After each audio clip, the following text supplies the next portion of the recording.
O Dia Mundial de Vista é um recordatório para nos tour, para estima nos wonan.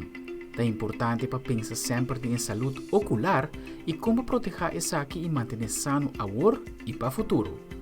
O Departamento de Oftalmologia na INSAM a percorrer para uma charla na ribedia aqui e mostrar todo trabalhador do hospital é instrumento que especialista na diwota usa diariamente dentro do trabalho. Nós queremos conscientizar o povo de Aruba de algo mundial que nós queremos dar saúde na visão de toda gente, então nós queremos por lograr acessibilidade na cuidado de ovo na todo paciente. Isso é algo que para o é algo difícil para nós cumprir com esse a nós só, nós estamos por bando de lograr isso aqui junto com a ajuda de óptica, de doutor, de casa.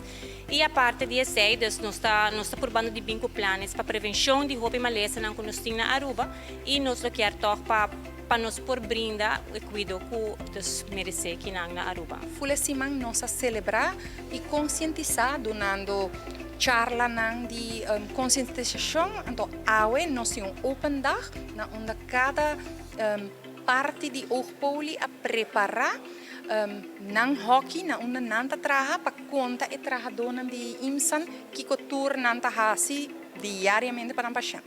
Tem conta que Oogpoli trabalha semanalmente, 6 Dr. Vanessa Walter está compartilhando o tipo de problema de ovo que é mais comum na Aruba. Que na Aruba não diferente na todo outro país no mundo, número catarata, também nós temos mais glaucoma e sobretudo nós temos retinopatia diabética. Se me comparar a minha experiência na Holanda, comparar com que na Aruba, bota echt a forma agressiva de retinopatia diabética e também desafortunadamente na paciente na young.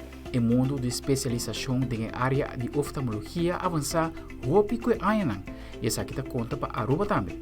Diretor de INSAM da que progresso de Aruba tem especialização aqui como logro mais de medicina na Aruba. Quase nenhum paciente que tem problema de retina também afo mais. Antes estava ao menos 80 pacientes anualmente que também afo.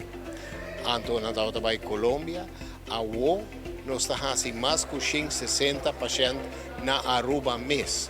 E já nós estamos buscando de 2 especialistas de retina na Aruba. Nós temos especialista de glaucoma. Nenhum de pacientes aí também afo mais tampouco. Sei não somente taspar roupa e placa para Aruba, mas também o paciente é benefício que pode tratar de sua mesma família, de seu mesmo network.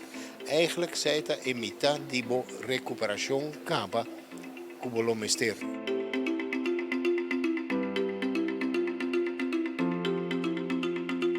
Aldrich Warleman, Telenotícia.